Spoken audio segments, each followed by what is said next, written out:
Viewer discretion is advised. Your fave will be criticized. That's Chris. That's Jan. And we are CCTV, the nonstop pop show. Yeah, and welcome to the first edition of Pop Off, the ultimate music showdown.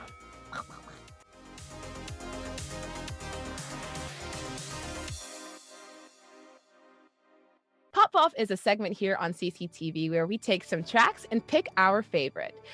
This is meant for fun. Please don't take it seriously, okay? Comparisons will happen, it's inevitable. If you want to leave your comment about how we should not compare them, go ahead, we will ignore it. But thank you for the engagement. At the end, we will pick the best contenders of music, video, and dance, and then pick the overall winner. So let's get ready to rumble! Round 1. First in the ring is Kai Player 1. with This song was done by Alon, who had also worked on NCT 127's Punch, Mayday by Victon, and also 100 by Super M. It was also done by singer-songwriters Johnny, Keela Jacobson, and Cameron J. And yeah, what do you think of the song? Okay, so Kai came out before everyone else, and so he kind of just took me by surprise because Chris and I were making this joke that he probably would just have a song with just beats and then him saying Kai at the But this song is just R&B bass, okay? So if you're not familiar with that, it's just this electronic kind of sounding R&B, and it just sat in such a sexy place. The production is sleek. I really do enjoy the vocal effects during the chorus and the pre-hook. It really emphasizes the parts of the song without like ad-libs that are like, you know, like Chris Brownie kind of ad-libs or like Migos like, yeah. You know, he didn't need all of that. I mean, he could have gone in that direction. I'm glad he did not go in that direction. Right. So, you know, and I love the chord wobbles and the whomps in the chorus. It's very bassy. It's very low. Oh, man, it was great. What are your thoughts? Yeah, well, we've been waiting for Kai to debut as a solo act for a while now. So I was definitely excited to see what he would do. And this totally delivered. He's never been known for a very strong voice. He's always been more of a performer, a dancer. And I think they did really well playing to his strengths. He does have this kind of very nasally, light, breathy voice. And this song suits that. And so I think that's really good. I just think the melody is nice. It sits really nice. Like when I think of Kai, I think of body rolls, and this song makes me want to body roll for like the entire thing. My favorite part is the bridge. I think the melody switch, like SM always does these really great R&B bridges. Takes you this away. One has a really great melody, and he sounds really good. Yes. So yeah, I'm impressed. He gave us some vocals at the end too. That little, I'm not gonna hit the note, but he did impressive. Second contender is GOT7. Player 2. With Last Piece. This song was produced by Defsel, aka JB, Jamal and them. Yeah. D Ham, 22 Volt Team, Zason, Rosen Pete. Come on, man. You listen. I'm not, we're gonna so many names. Too many names. Anyway, a lot of people produce this track. Yeah. All right. So my first thought about this song was, okay, here is the sequel to the pre-release, you know, and I was kind of excited about it because I'm an Agase. I went to their Spinning Top tour. As you will find out, Jackson said hello to me in a concert. So I love me some GOT7. You know, this song was a future-based dream. When I first heard the first couple of notes in the production, I was like, wow, this is great. I like this. And Jin Young, every time that man sings a falsetto, it's immaculate. He absolves sins with that falsetto. But I have to be honest, even with all these nice parts here and there and these moments of highlights with, you know, within the verse, the chorus was super awkward at points for me. I wasn't digging that, like forcing that last piece like thing. Like I feel like they were really trying to force those words in. You can complete my circle. You're the missing last. Like what the? Yeah, I agree. When the song started, I was like, "Ooh, I like this." It had a really cool depth to the way that all the synths were layered. Right. In the production. Mm-hmm. And I thought the verse melody was really catchy. Mm-hmm. Yeah, the chorus really let it down for me. Yeah. I still can't sing the chorus back to you now, and I think Me either. I missed there. I think we were talking earlier that the vocal line in GOT7, they don't really have thicker tones. And I Right. think the way this melodically was, it actually called for a thicker tone to add Mm-hmm. some more energy into it. Yes. Yeah. I agree also that post-chorus, you could complete my circle post-chorus. It was clumsy. Yeah, Oh, gosh. I get that they wanted to kind of surprise you. Mm-hmm. I don't think it actually was too jarring or noisy, but I kind of wish if they were going to go there that they used a real guitar and really switched it up, because that weird fake guitar synth thing that was used does not do it for me. No, I agree. When I heard it, I kind of was a little bit excited because some of their Japanese singles do have like a little switch up in the production when you're like, okay, why is that there? But I like it. Oh yeah. Mm-hmm. This is something that I wish would have just kind of, like you said, but would have elevated the track, but it did not. And the final challenger of this showdown is ENHYPEN with their debut single, Given Taken. Player 3. And this one was done by Wonder Kid, who's worked on TXT and B2B songs, Lil 27 Club, Melanie Joy Fontana, and her husband, Michael Lindgren Schultz, who worked on Twice's I Can't Stop Me. But most excitingly, Andreas Carlson worked on this, who I believe trained with Max Martin, known for NSYNC's Bye Bye Bye, Backstreet Boys' I Want It That Way, Britney Spears songs, just like amazing late 90s pop, right? And also a guy named Sunshine. Yeah, so this song, so I did watch Island and I did vote. So I'm quite connected to these boys, and I was like very excited to see what they would come up with.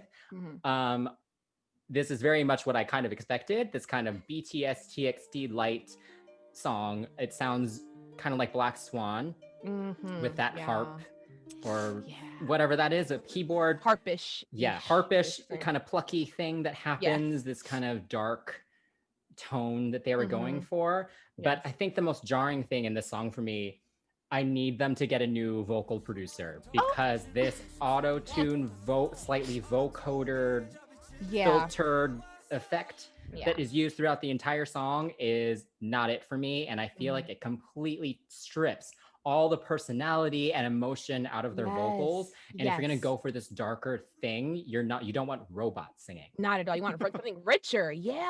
Right. So I agree with you about the vocal production. Honestly, I was hoping that ENHYPEN, because I did not watch the show, I was hoping that they would at least try to attempt to have a group that is a little bit more focused on hip hop right now, because BTS's recent album B, it was a little bit more laid back. It was a little bit more less hip hop than what we're used to, you know? I was expecting some kind of bombastic production. That's what I honestly was expecting from this group. I did not want this kind of production. But now that we are here, moving on from that, I thought that everyone was kind of singing pretty high. Like there wasn't any variety vocally speaking. Now that does not mean that they cannot sing, do not come for me, or do whatever. But there is no low voice. There's no one to differentiate kind of from like the regular kind of sound there. It seems that vocal effects were used to harmonize with the members, as opposed to the members actually harmonizing with each other. And I know Big Hit has a sound, but I really do wish that they would stop using falsetto as a post-chorus hook, a la Jimin. Jimin, he's on that. He's been killing it. Good for him. But I would have liked a little bit of a variation from that. There's just certain high harmonies or whatever vocal effects I do not like, but I did like the lower ones, like in the second verse. I do not know that kid's name, but he's like floating in the sky in the video. And I think that's Nikki. Yeah. Okay, so yeah, Nikki, I like the little accompaniment there, and the pre-hook effect. It sounded like they were very distant. It sounded like just very far away and forlorn and melancholy. So I can appreciate that. But again, nothing really blew me away. Yeah, I do think the chorus is very catchy. I could sing it back kind of after the first or second time I listened to it. I can still sing it to myself now. And that I think that was a nice, catchy little thing after the chorus. So No, I understand. I think the actual song had a lot of potential, but just the vocal production just kills it for me. So yeah, it wasn't strong. Yeah. All right, so who wins this round for you? The winner of this round is K-A-I Dongin Kai. Yes, me too. The winner of this round is Kai. Round 2. So first up, we have GOT7. This video was definitely the sequel to Breath, which unfortunately, even though I love my boys, it did not add it didn't add a second layer to anything. It just felt like a continuation of a movie that was pretty okay. It was kind of cute. But then the sequel comes out and it's like, oh, let's look inside the building that we're dancing outside of. The museum with the portraits and everything. I mean, everyone looked great. Bam Bam with that red hair. Honey, he looked great. We loved it. Jackson looked good. I mean, they all looked good, but that's not enough to keep my eye. I will say that I did like the transitions from solo singer going past the group while the group is dancing in the background. I thought that was interesting to have the foreground solo singer. And the colors were just so subtle. The only pop of color I saw was Bam Bam's hair. And aside from that, black and white, beige, brown. And that's about it. Yeah. Mildly unremarkable. I think because it was a direct sequel of Breath and they didn't add anything to it, that made the video kind of meh for me. Yeah. Because it doesn't really, I feel like the idea of it was like, it's more individual scenes and then you get more of the group scenes at the end, and that's kind of the build they were going for. Because so you see them, so you see them mostly just doing the choruses by themselves, and then I enjoyed the kind of the flashes in between each member. Right. But yeah, I mean, there's really not much going on in it. Yeah, even the styling was super subtle. It was just black and white pieces with some type of embellishment of some sort. I mean, it seems like with the video, there is a little bit of a breakdown going on outside. Like the construction's happening, everything seems like it's being pulled down, which is really interesting because it's just like, it gives me that kind of like, okay, last day effect. Let's wrap it up, guys. Yeah. I don't know if any of the storefronts had any kind of significance. Like there was a store that said piece of cake.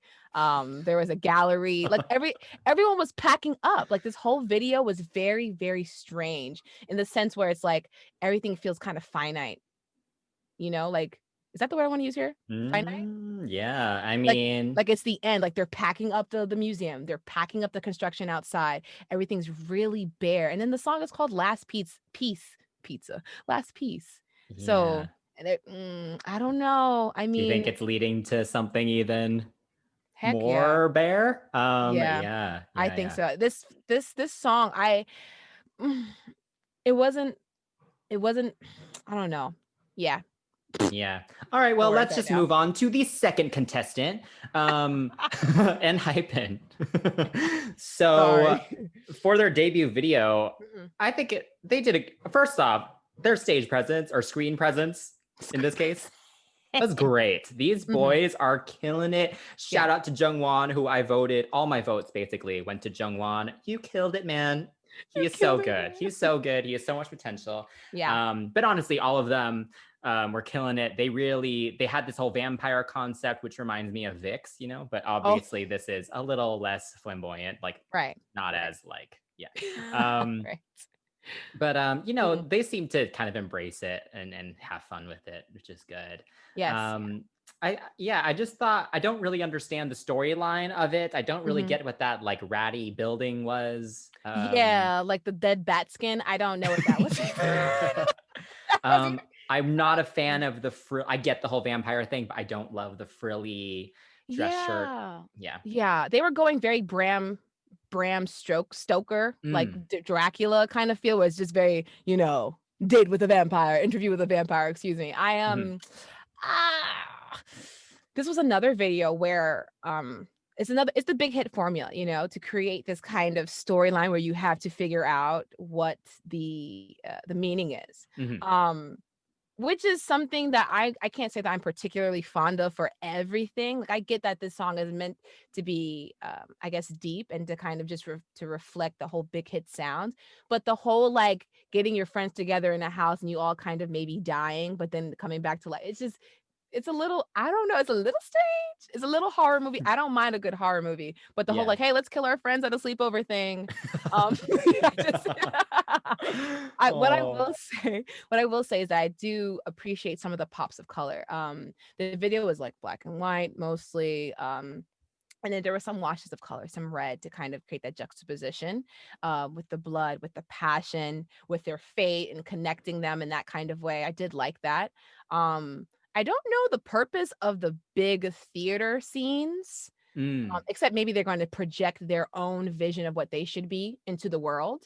One a member's hand is burning. Like, there's so many different bits of symbolism that I do believe would take a little bit more, I guess, focus. There's a chain on the leg. They're writhing around on the floor. It's very intricate, what they were trying to do, even if the video's color palette was very limited to a few colors. But, it is what it is. Yeah, it was visual. It was interesting. Yeah. I enjoyed watching it. So. Oh, wow. Okay. Sorry about that. Okay.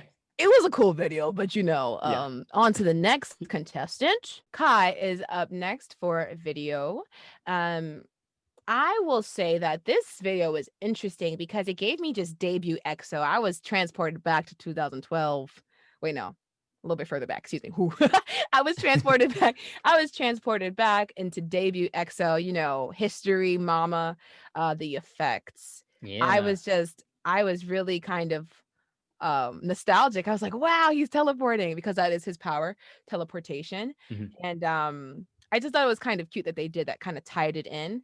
The effects of this video was mildly, almost overwhelming, because there was a great deal of it. Yeah, there was a lot going on in this video. I loved the futuristic city scenes that he was in. Yeah. I also liked him when he was dancing solo and it'd like turn into like water droplets, or I'm not really sure what that was, and he would like hit it and it would I thought that was done really well. And I also really liked the back and forth with him without dancers and with dancers. With the dancers, yes, that was nice. A little dichotomy there was cool. I think it's interesting how everything was super apocalyptic here, but then there was like elements of technology being so advanced, and there's elements of like what's the word for it? Like these celestial bodies. There's more. The past few videos we've been looking at have had a lot of celestial bodies, and I'm here for it. Styling, I thought it was interesting because I'm not gonna lie, when I saw that gemstone, that diamante do-rag going on, I'm so glad they didn't tie it to make him look like Trey Songz circa 2009. Yeah. Because the stylists do have a habit of like, oh, he looks ethnic, let's do something with that. I thought it was interesting the way they styled him in that Jeepers Creepers outfit on the bridge. With the hat. I don't know what the purpose of that was. I just think styling wise, it did not make sense, but it looked cool. I mean, I think Kai's always known to really, he really takes risks with his styling. He's always down to just wear anything, it seems like, and just go for it. And I appreciate that. Especially from a male pop star, it's kind of nice to see someone just completely not care and just kind of go for a glitter do-rag. Yes. The glitterati do-rag. It was a little busy, but I didn't think it was actually too much. I think there have been videos in the past where I've been overwhelmed. Right. I was not overwhelmed in this case. And I think for him, he is just, he's one of those people that just has it. He has the X factor, and he could just sit there and stare into the camera, and You you will feel be that. into It's it. like, Yeah. Like you will be enticed and you'll be interested in it. And so yeah. just because he has that power, that already makes the whole video really good. No, I agree. I agree. Even with the little sampler that they did, I like that they kind of had a different kind of video for this one. I'm here for the whole cyberpunk, cyber pop, 30-20 thing he's doing. I'm here for that. It's cool, Also, I like what SM's been doing with this whole like to be continued situation, where they've been doing this thing where they will introduce a new kind of video at the end. And at the end, after all of these effects that seem kind of pointless, when you get to the end, there's a whole little rock sitting there with Schumann and Kyungsu's symbol. So I was a little bit excited because that means that they're coming back. So yeah, that was cool. Yes. Also, just shout out again. I'm so glad that they've kept this whole superpower concept going. Oh yeah. Like it's been in the tours. It's it's been in all these videos. Like I love that it's just this continued thing. Like I'm glad that they're consistent. Right. I agree. So the winner of the video round for me is Kai. Me too. The winner of the video round is Kai. Final round. All right, first up in this round is ENHYPEN. So this choreo, I actually think it looks really fun to do. I especially like that slow down moment. Oh, they're all on top of each other. And then of course, Jay in the front, that little hip killing it. moment. Oh, yes, the hip moment too. He was just giving it to me. Yes. He was killing that. He knew he really took that moment. It's funny because they emphasized a lot of teamwork in the show. And you can tell there's a lot of that in this. There's a lot of ripples. There's a ton of formation changes and stuff. And so I think it was good, especially for a debut group. I think they killed it. Yeah. What do you think? Yeah, I agree. That whole like contemporary hip hop thing that is just happening in K-pop, I am not mad at it. It adds for a nice little I guess, dynamic, as opposed to trying to hit every single beat. No, let's take a moment to kind of create this canon where we're all trying to rush over to this one person singing at the moment. Let's all kind of just do something that's like a little bit sustained while this person's singing over here. It creates a nice kind of just like picture. And I love the bridge choreography. It's so funny because they literally become a bridge. And it ripples up the bridge as opposed to going down. It goes up the bridge and it kind of stops where it stops at the center, at the pinnacle, the peak of the bridge, or whatever kind of formation that they're making. It's an arc, and I like that part. And I think it's kind of cute how they're like kind of shooting an arrow. I'm still not clear on what that means because we just watched it and we didn't really analyze it. We also read the lyrics and have no idea what it means. Yeah. So if you feel free in the comments to kindly tell us what it means. Don't be rude about it. Please kindly tell us. Yeah, we're all open for some education here. But yes, I did enjoy some of the choreography. I'm just hoping that whatever they do next, they do try to break up the monotony of the whole like flowy motions that has been going on with Big Hit right now. Yeah, I mean, I did take a listen to their whole mini album, and I believe they did also perform most, if not all, those tracks out their showcase. So we should check those out because there are some kind of cuter songs and kind of different sounding songs on there. So yeah, should be fun then. Okay. Yeah. Second is Kai. I gotta say, not because I'm like biased or anything toward him, but just looking at him as a dancer, he is so controlled. Like his coordination is probably the best I've seen in like ever on anyone. I think it's also because he is trained in contemporary, much like how Jimin is trained, and you see him do certain things and his core is just so engaged and you can see him actually like just killing it because it just comes naturally. Kai kind of has that going on too. Kai just, like you said, has that X factor. I think it's interesting how technical some of the choreography was and how intricate some of the movement was during the verses. But when the chorus came around, he backed off. Whoever choreographed this, they just backed off and just let him kind of just body roll. Even the dancers on the side created like this kind of runway for him. And they were just closing and opening the legs. I was like, give me the butterfly 2020. Give it to me. And I especially love the second verse. The second verse with the rolling, the undulating that he's doing. Honey, so simple. So simple. I was here for the belly dancing. Give me Shakira. Yes. Shakira. Shakira. Yes.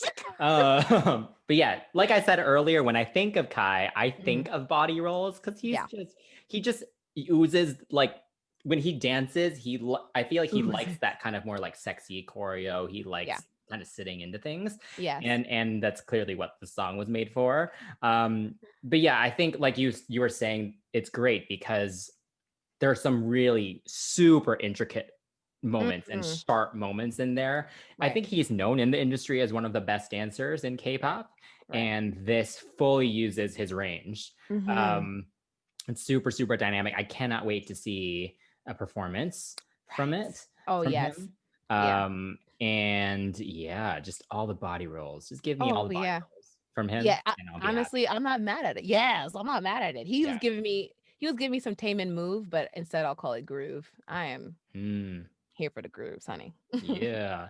And last but not least of this round, our final contestant is GOT7. So we were talking about in the video, you don't actually see a lot of the group choreography until the end. You kind of see them do it by themselves, which I think is interesting. But it really allows them to each kind of show off their abilities, I guess. Sure.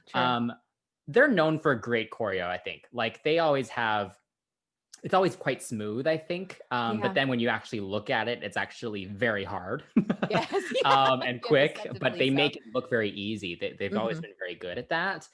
This is the same, like with the hand. The way they kind of like swam into like that's hard. Like just watching that whole last sequence, I was clean. Like, oh, this is hard choreography. And I really liked the partner choreography in verse 2 between Yu-Gi-Oh and Bam Bam. That was a cute little moment. I thought it was nice the way they kind of like intertwined, back to back, intertwined. Yeah, that was nice for sure. Yeah.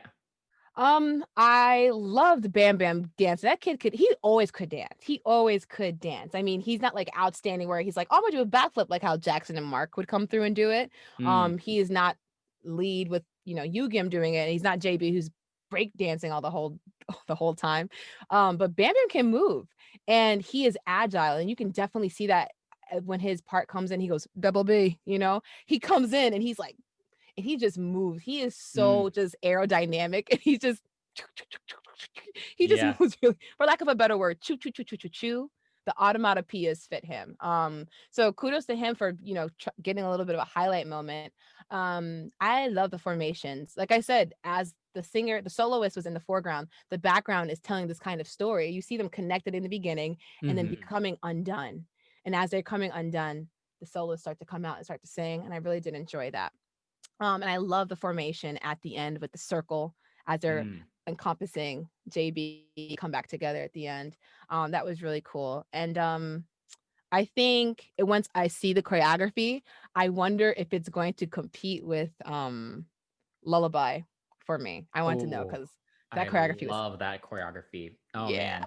I have to say the only part that I thought was a little awkward was during that rock moment. There's one when it's just Jackson, he just goes like this and he's like that for a while. Only a few milliseconds, but it feels like a while. But it's actually because it's a ripple, like when they do with a ripple. But then the first time you see it, it's just Jackson going like this. And I was like, that's a little strange. That was the only part that I was kind of like, So yeah, I think it's it's consistent with their old choreography. They're great performers. So right, I agree. All that being said, though, even with each group having 7 members each, and ENHYPEN has 7 members or more. Yeah. Even with each group having 7 members, this one man was able to capture my attention and give me the most dynamics. Kai was able to, I guess, take the cake for me on the choreography and the dancing. Yes, I think everyone, if you're gonna go against King Kai, you're kind of at a disadvantage. So sorry, Kai wins this round for me also. All right, so we did pick these 3 songs because they were all released on the same date, November 30th of 2020. Otherwise, I think, it was kind of random to put these 3 acts against each other. Right, a seasoned vet and then a senior group and then this rookie group. It would be kind of unfair. But you know, kudos to ENHYPEN because they did hold their own. The choices are not reflective of our bias. It's just encompassing a whole picture, like beyond the hype, beyond the reputation. What did they present to us? Mhm. Do we want to listen to the song outside of it being a video or being a single? Is the album strong, etc., things like that. So a lot of things went into account when we made our choices. So don't come for us, okay? Just or do, but again, you will be ignored in the comment section. Try to be civil. Yeah, we are fans of all three of these acts, just saying. For sure, Yeah. for sure. But for me, people might think I'm not being nice in ENHYPEN, but it's not because I don't think that they're good. It's just that I want them to be even better than like little junior groups to TXT and BTS. I want them to have their own sound. I want them to have a really strong future, because I do enjoy listening to new groups and they have promise. And GOT7 is being very, very cryptic, but not really, because it seems obvious that it's almost over. And Kai right now is at his peak. Yeah. And it shows. I mean, and it Yeah. shows. Mhm. And it shows. So yes, the overall winner is Kai. All right, so let us know what you guys think of these three releases in the comments below. Let us know if you actually have any theories about the meanings of these videos. please. If there's some deeper things that we missed, please educate us. I'm actually Yes. very interested. But yeah, otherwise, please like and subscribe to our channel because we have a lot of fun stuff coming up. All right, cool. So until next time, that's Jan. That's Chris. And we are CCTV. Bye. Bye.